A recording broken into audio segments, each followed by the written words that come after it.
శివుడికి శ్మశానం అంటే ఎందుకు అంత ఇష్టమో మీకు తెలుసా?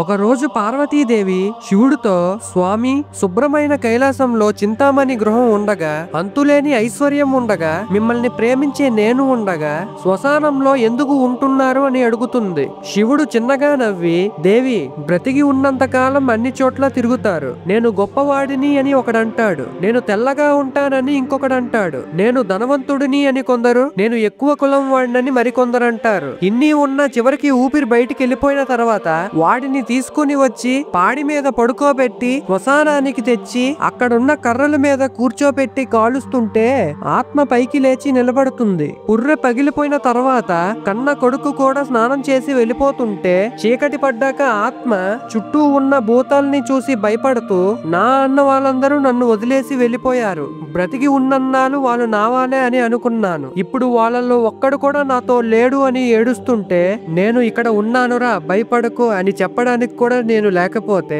వాళ్ళు ఏమైపోతారో అని శ్మశానంలో ఉన్న పార్వతి అని శివయ్య అంటాడు. ఫ్రెండ్స్, ఓం నమ శివాయ అని కామెంట్ చేయండి.